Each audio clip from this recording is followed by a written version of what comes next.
ADGP MR Ajith കുമാറിനെതിരെ കഴിഞ്ഞ ദിവസം നിരവധി ആരോപണങ്ങളാണ് PV അൻവർ ഉന്നയിച്ചത്. അതിനെതിരെ വലിയ പ്രധാനപ്പെട്ട ഒരു ആരോപണം കൊല്ലം ഓയൂരിൽ നിന്ന് കാണാതായ അബിഗേൽ സാറ റജിയുടെ പിതാവ് കഴിഞ്ഞ ദിവസം ന്യൂസ് 18ലൂടെ ഉന്നയിച്ചിരുന്നു. മകളെ തട്ടിക്കൊണ്ടുപോയ അജ്ഞാത സംഘത്തിൽ 4 പേർ ഉണ്ടായിരുന്നുവെന്ന് അന്വേഷണ സംഘത്തോട് പറഞ്ഞിട്ടും ഇക്കാര്യം മുഖവിലക്കെടുത്തില്ല. അന്വേഷണം പത്മകുമാറിലും ഭാര്യ അനിതാകുമാരിയിലും മകളിലും മാത്രം ഒതുക്കാൻ പോലീസ് ശ്രമം നടത്തി എന്നതായിരുന്നു ആരോപണം. തട്ടിക്കൊണ്ടുപോയ വാഹനത്തിൽ 4ാമനായി ഒരു പുരുഷനും കൂടി ഉണ്ടായിരുന്നു. ഈ കാര്യം ADGPയോട് വെളിപ്പെടുത്തിയിട്ടും അത് തോന്നലായിരിക്കാമെന്നായിരുന്നു ADGPയുടെ പ്രതികരണം എന്ന് പറഞ്ഞു. കേസിൽ മറ്റാരുമില്ല എന്ന് ഉറപ്പിച്ചായിരുന്നു അന്ന് ADGPയുടെ ഓരോ നീക്കവും മാധ്യമങ്ങളെ കണ്ടതും എന്നുള്ളതാണ് അബിഗേൽ സാറയുടെ പിതാവ് അത്തരത്തിൽ ആരോപണം ഉന്നയിക്കുന്നത്.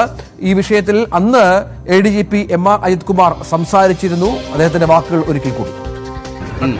മോളാണെങ്കിലും വളരെ അക്കാഡമിക്കലി ഒരു വളരെ ബ്രില്യൻ്റായ സ്റ്റുഡൻറ്റും നേരത്തെ സ്റ്റുഡൻറ്റും ആയിരുന്ന ഒരാളും. അപ്പോൾ ഇതിന്റെ കോൺസിക്വൻസസ് അവർക്ക് നന്നായി മനസ്സിലാക്കാൻ അതാണ് ഞാൻ പറഞ്ഞത്. അതായത് ഇതൊക്കെ ഞങ്ങൾ ചോദിച്ചതാണ്. അതായത് അവരുടെ ഒരു എന്ന് പറയുന്നത് ഈ ഒരു പരിധി കഴിയുമ്പോൾ ആൾക്കാർ എന്തും ചെയ്യും എന്നുള്ളതിൻ്റെ ഒരു സാധനമാണ് നമ്മൾ മനസ്സിലാക്കിയത്. ഇതിനകത്ത് ആരുടെ ബുദ്ധിയാണ് എന്നുള്ളതാണ് ഞങ്ങൾ കൂടുതൽ എക്സ്പ്ലോർ ചെയ്തത്. നമ്മളുടെ ബലമായ സംശയം ഇത് അനിതാകുമാരുടെ ബുദ്ധിയാണ്.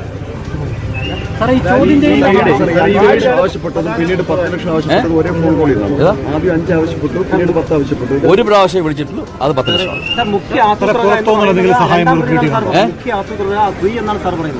ആസൂത്രകരെല്ലാവരും ചേർന്നാണ് ഈ ബുദ്ധി.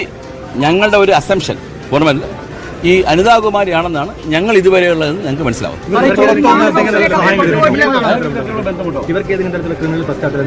ഇവർക്ക് ഒരു ക്രിമിനൽ പശ്ചാത്തലമില്ല.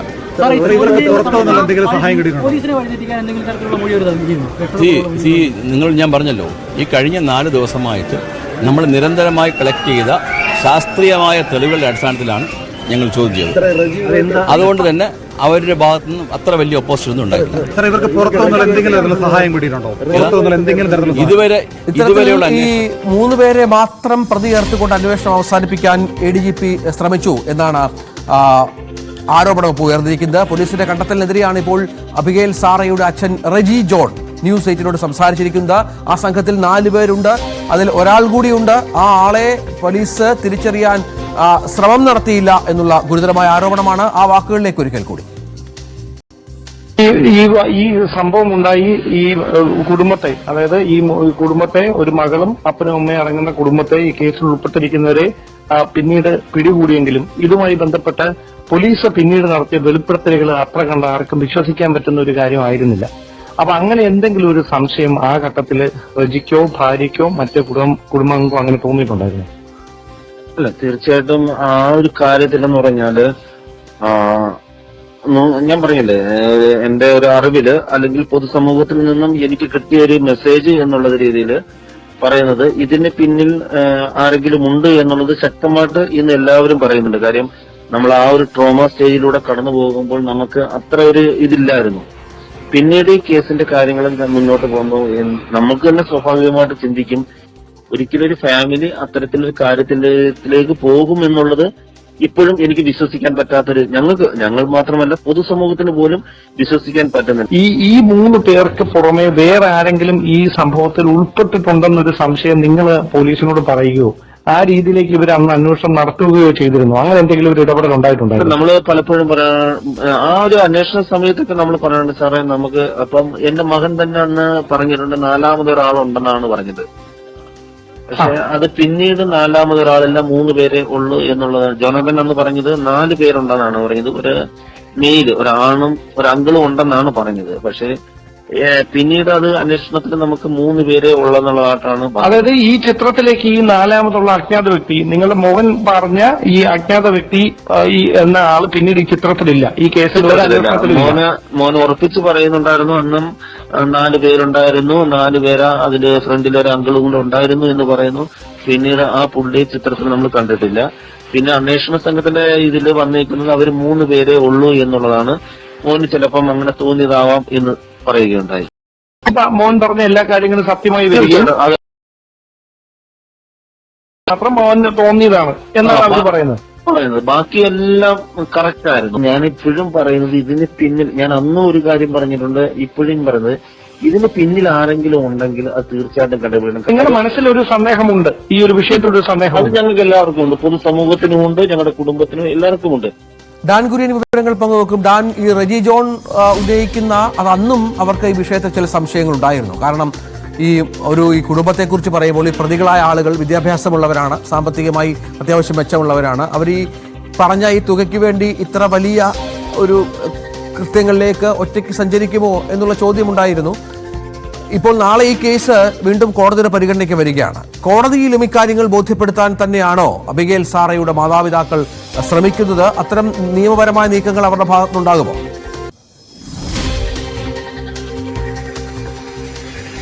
രഞ്ജിത്ത്, യഥാർത്ഥത്തിൽ അവർക്ക് ഭയമുണ്ട്. നമ്മളോട് ഈ വെളിപ്പെടുത്തൽ നടത്തി അത് വാർത്തയായതിന് പിന്നാലെ തന്നെ പിന്നീടുള്ള അവരുടെ പ്രതികരണങ്ങളിലൊക്കെ മറ്റാരെയോ അല്ലെങ്കിൽ അവർ കൃത്യമായി ഇതുമായി മുമ്പോട്ട് പോയാൽ എന്തെങ്കിലും തരത്തിലുള്ള പ്രത്യാഘാതങ്ങൾ അവർക്ക് നേരിടേണ്ടി വരുമോ എന്നുള്ള ഒരു ഉത്ഭയം ഈ റെജിക്കും കുടുംബത്തിനും ഉണ്ട് എന്നാണ് നമുക്ക് മനസ്സിലാക്കാൻ കഴിയുന്നത്. മാത്രവുമല്ല, അതിനുള്ള ഒരു സാമ്പത്തിക ശേഷി തനിക്കില്ല എന്ന് അതേ ശബ്ദ സന്ദേശത്തിൽ നമ്മളോട് റെജി ജോൺ തന്നെ വ്യക്തമാക്കുകയും ചെയ്യുന്നുണ്ട്. പക്ഷേ കോടതിയുടെ ഭാഗത്തു നിന്ന് ഏതെങ്കിലും തരത്തിൽ അത്തരമൊരു ഇടപെടൽ ഉണ്ടാകുമോ എന്നതാണ് ഇനി കാത്തിരുന്ന് കാണാനുള്ളത്. എന്തായാലും ഒരു കാര്യം ഉറപ്പാണ്, ഈ അബിഗേൽ സാറ റെജിയെ കാണാതായത് 2023 നവംബർ 27 വൈകുന്നേരം 4 മണിക്കാണ്. അതിനുശേഷം പിന്നീട് തുടർച്ചയായി 4 ദിവസങ്ങളുണ്ടായ സംഭവങ്ങൾ കേരളം മുഴുവൻ തത്സമയം കണ്ടതാണ്. സ്വാഭാവികമായി ഇങ്ങനെ വലിയ തരത്തിൽ സംസ്ഥാനം ഒട്ടൊക്കെ പരിശോധന നടക്കുന്നു. കൊല്ലം ജില്ലയുടെ എല്ലാ അതിർത്തികളും ബ്ലോക്ക് ചെയ്തുകൊണ്ട് പരിശോധന നടക്കുന്നു. പോലീസിന് പുറമെ നാട്ടുകാരും സന്നദ്ധ പ്രവർത്തകരും അതോടൊപ്പം മാധ്യമപ്രവർത്തകരുമൊക്കെ ഈ 6 വയസ്സുകാരി എവിടെയാണെന്നുള്ള തെരച്ചിലിൽ വ്യാപൃതരാകുന്നതിനിടയിൽ വളരെ നിസ്സാരം കൊല്ലം ടൗണിന്റെ നടുക്ക് ഈ കുട്ടിയെ കൊണ്ട് ആശ്രാമ മൈതാനത്ത് ഉപേക്ഷിച്ചിട്ട് പോകാൻ എങ്ങനെ ഇവർക്ക് കഴിഞ്ഞു എന്നതിലടക്കം വലിയ തരത്തിലുള്ള സംശയം ഉയരുന്നുണ്ടായിരുന്നു. അതാണ് ഇതുമായി ബന്ധപ്പെട്ട ഏതെങ്കിലും തരത്തിലുള്ള അട്ടിമറി നീക്കങ്ങൾ നടന്നിട്ടുണ്ടോ, ഈ സംഭവത്തിന്റെ യഥാർത്ഥ കാരണങ്ങൾ തന്നെയാണോ പുറത്തു വന്നത് എന്ന തരത്തിലുള്ള സംശയങ്ങളൊക്കെ അപ്പോൾ മുതൽ തന്നെ ഉയർന്നു കേൾക്കുന്ന തരത്തിലേക്ക് കാര്യങ്ങൾ എത്തിച്ചത്. പ്രധാനമായി ഈ അബിഗേൽ സാറയുടെ സഹോദരൻ ജോനാഥൻ നൽകിയ വിവരങ്ങളുടെ അടിസ്ഥാനത്തിലായിരുന്നു പോലീസ് ഇവരുടെ രേഖാചിത്രം തയ്യാറാക്കിയത്. അങ്ങനെ രേഖാചിത്രം തയ്യാറാക്കുന്ന വേളയിൽ പോലീസ് ഉദ്യോഗസ്ഥർക്ക് പിന്നീട് ഈ പത്മകുമാറിനെയും അനിതാകുമാരിയെയും അവരുടെ മകളെയും തമിഴ്നാട്ടിലെ തെങ്കാശിയിൽ നിന്ന് തൊട്ടടുത്ത ദിവസം പിടികൂടുമ്പോൾ ഒരു കാര്യം ഉറപ്പായിരുന്നു. അതായത് ഈ രേഖാചിത്രവുമായി വളരെ സാദൃശ്യം തോന്നുന്ന തരത്തിൽ തന്നെയായിരുന്നു ഇവരുടെ പിന്നീടുള്ള, അതായത് ഇവരെ തിരിച്ചറിഞ്ഞു കഴിഞ്ഞപ്പോൾ പോലീസിന് വ്യക്തമായത് ഈ രേഖാചിത്രവുമായി ഏറെ സാദൃശ്യമുള്ള നിലയിലാണ് ഇവരുടെ യഥാർത്ഥ ദൃശ്യങ്ങളാണ്. സ്വാഭാവികമായി അത്രയധികം സൂക്ഷ്മമായി കൃത്യമായി വിവരങ്ങൾ കൈമാറിയ ഈ ജോനാഥൻ 4ാമതൊരാൾ കൂടി ഈ തട്ടിക്കൊണ്ടുപോയ വാഹനത്തിൽ ഉണ്ടായിരുന്നതും അതൊരു പുരുഷനായിരുന്നു എന്നുള്ള കൃത്യമായ വിവരം അന്വേഷണ സംഘത്തോട് കൈമാറിയിട്ടും അതൊരു തോന്നൽ മാത്രം ആയിരിക്കാം എന്ന ഒരു നിഗമനത്തിലേക്ക് പോലീസ് എത്തിയത് എന്തുകൊണ്ട് ആണ് എന്നതാണ് ഇതിൽ സംശയമുളവാക്കുന്ന തരത്തിൽ, ദുരൂഹത ഉളവാക്കുന്ന തരത്തിൽ ഈ കാര്യങ്ങളെ കൊണ്ടുചെന്ന് എത്തിച്ചിരിക്കുന്നത്. അതൊരു തോന്നൽ മാത്രമാണ് എന്ന് പെട്ടെന്ന് നടത്തിയ ഒരു ചോദ്യം ചെയ്യൽ കൊണ്ട് വെളിപ്പെടുത്താൻ എങ്ങനെ കഴിഞ്ഞു? അതിനപ്പുറത്തേക്ക് അങ്ങനെ ഒരു സാധ്യതയെക്കുറിച്ച് വിശദമായി അന്വേഷണം നടത്താൻ അവർ തയ്യാറാകാതിരുന്നത് എന്താണ്? അതടക്കമുള്ള കാര്യങ്ങളായിരുന്നു സംശയം ഉളവാക്കുന്ന തരത്തിൽ പുറത്തു വന്നത്. അതോടൊപ്പമാണ് 10 ലക്ഷം രൂപ ഈ കടബാധ്യത തീർക്കുന്നതിന് വേണ്ടിയിട്ടാണ് ഇങ്ങനെ ഒരു കുറ്റകൃത്യം, ഒരു കുട്ടിയെ പോയി തട്ടിക്കൊണ്ടുപോയി അവരുടെ മാതാപിതാക്കളിൽ നിന്ന് മോചനദ്രവ്യം ആവശ്യപ്പെടുന്ന തരത്തിലൊരു ചിന്തയിലേക്ക് അവരെ നയിച്ചത്. 10 ലക്ഷം രൂപയുടെ കടമാണ് എന്ന് പറയുന്നത് ഒരിക്കലും ഉൾക്കൊള്ളാൻ കഴിയുന്ന ഒരു കാര്യമായിരുന്നില്ല. കാരണം ഈ ചാത്തന്നൂർ ടൗണിൽ നിന്ന് 250 മീറ്റർ മാത്രമേ ഉള്ളൂ ഇദ്ദേഹത്തിന്റെ വീട്ടിലേക്ക്. അതോടൊപ്പം പോളച്ചെറിയിൽ അദ്ദേഹത്തിന്റെ പേരിൽ 6.5 ഏക്കർ വരുന്ന ഒരു എസ്റ്റേറ്റ് ഉണ്ട്, ഫാം ഹൌസ് ഉണ്ട്. അതിൽ തന്നെ 2 വീടുകളുണ്ട്. അവർക്ക് 2 വലിയ ആഡംബര വാഹനങ്ങളുണ്ട്. അപ്പോൾ 4000 സ്ക്വയർ ഫീറ്റ് വീട് ചാത്തന്നൂർ ടൗണിൽ ഉള്ള ഈ പത്മകുമാർ കേവലം 10 ലക്ഷം രൂപ, അവരുടെ കണ്ണിൽ അതൊരു നിസ്സാര തുകയാണ്. അങ്ങനെ ഒരു 10 ലക്ഷം രൂപയ്ക്ക് വേണ്ടി ഒരു കുട്ടിയെ തൊട്ടിക്കൊണ്ടുപോയി പണം മാതാപിതാക്കളോട് ആവശ്യപ്പെടുന്ന ഒരു സാഹസിക ദൌത്യത്തിൽ ഏർപ്പെട്ടത് ഈ 10 ലക്ഷം രൂപയ്ക്ക് വേണ്ടി മാത്രമാണോ എന്ന ഏറ്റവും സന്ദേഹമുണർത്തുന്ന കാര്യം അന്ന് പൊതുസമൂഹം മുഴുവൻ പോലീസ് ഉദ്യോഗസ്ഥരോട് ആവർത്തിച്ചതാണ്. പക്ഷേ അവർ പറഞ്ഞത് അത് തന്നെയാണ് കാരണമെന്നാണ്. അതോടൊപ്പമാണ് അതിന്റെ കൂടി ചേർത്ത് വായിക്കേണ്ട ഒരു കാര്യം, സമാനമായ തരത്തിൽ അബിഗേൽ സാറയെ പോലെ 8 പേരെ തട്ടിക്കൊണ്ടുപോകാനുള്ള പദ്ധതി അവർ തയ്യാറാക്കിയിരുന്നു. അതുമായി ബന്ധപ്പെട്ട വിവരങ്ങൾ അവരുടെ ഡയറിയിൽ ഉണ്ടായിരുന്നു എന്ന തരത്തിലുള്ള സൂചനകൾ പുറത്തു വന്നത്. അങ്ങനെയാണെങ്കിൽ വെറും 3 പേർ മാത്രം, അതിനു മുമ്പ് ഒരു കുറ്റകൃത്യങ്ങളിലും ഈ കുടുംബം ഏർപ്പെട്ടിട്ടില്ല എന്ന് ADGP തന്നെ അല്പസമയം മുമ്പ് വ്യക്തമാക്കിയത്, അദ്ദേഹം അങ്ങനെ പ്രതികരിച്ചത് നമ്മളെല്ലാം കേട്ട് കഴിഞ്ഞതാണ്. അങ്ങനെ ഒരു കുറ്റകൃത്യത്തിലും നേരത്തെ ഏർപ്പെടാത്ത ഒരു കുടുംബത്തിന് എങ്ങനെ ഇത്ര ആസൂത്രിതമായി ഇങ്ങനെ സാഹസികമായ ഒരു ദൗത്യത്തിലൂടെ പണം കണ്ടെത്തുകയെന്നൊരു ആശയം വന്നു. ഒരു പ്രശ്നം ഉണ്ടായിരുന്നു ഡാന്. കാരണം ഇത് അന്വേഷണം കാരണം അത്രത്തോളം വിവാദമായ ഒരു സംഭവമാണ്.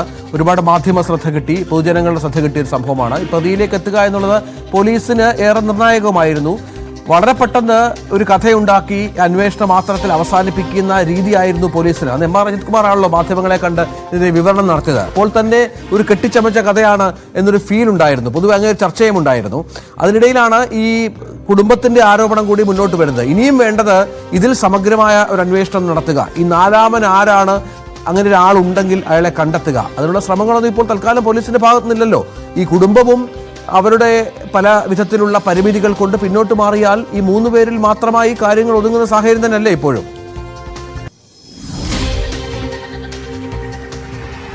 രഞ്ജിത്ത്, 2 കാര്യങ്ങളിലാണ് ഇനി വ്യക്തത കൈവരാനുള്ളത്. അതിലൊന്ന്, ഈ പണത്തിന് വേണ്ടി തന്നെ ആയിരുന്നു ഇങ്ങനെ ഒരു നീക്കം ഉണ്ടായത്. അതാണ് ഏറ്റവും ശ്രദ്ധേയമായിട്ടുള്ള കാര്യം. കാരണം ഈ പത്മകുമാർ എന്ന ആ കുടുംബനാഥൻ ചാത്തന്നൂർ സ്വദേശി, അയാൾ പ്രൊഫഷണൽ ബിരുദം നേടിയിട്ടുള്ള വ്യക്തിയാണ്, എഞ്ചിനീയറാണ്. അങ്ങനെ ഒരു വ്യക്തി ഇങ്ങനെയൊരു മൗഢ്യ ചിന്താഗതിയിലൂടെ എങ്ങനെ 10 ലക്ഷം രൂപയ്ക്ക് വേണ്ടി ഒരു കുട്ടിയെ തട്ടിയെടുത്താൽ മതി എന്നൊരു ആശയത്തിന്റെ ഭാഗമാകാൻ അദ്ദേഹത്തിന് കഴിഞ്ഞുവെന്നതാണ് ഏറ്റവും പ്രധാനപ്പെട്ട കാര്യം. അതോടൊപ്പം അവരുടെ മകൾ യൂട്യൂബർ കൂടിയാണ്, അവർ LLBക്ക് പഠിക്കുന്ന ഒരു വിദ്യാർത്ഥിനി കൂടിയായിരുന്നു.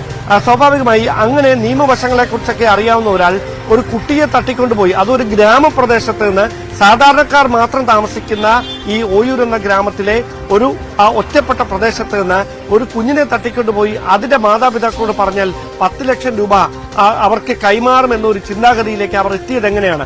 ഈ വെളിപ്പെടുത്തലുകളാണ് വലിയ സംശയങ്ങൾക്ക് വഴിവെച്ചത്. അതോടൊപ്പമാണ് നേരത്തെ ഈ കുട്ടിയുടെ പിതാവ് തന്നെ പങ്കുവെച്ച ആശങ്ക, അതായത് ഈ 3 പേർക്ക് അപ്പുറം ഡാൻ കുര്യൻ ഇപ്പോൾ സക്കറിയ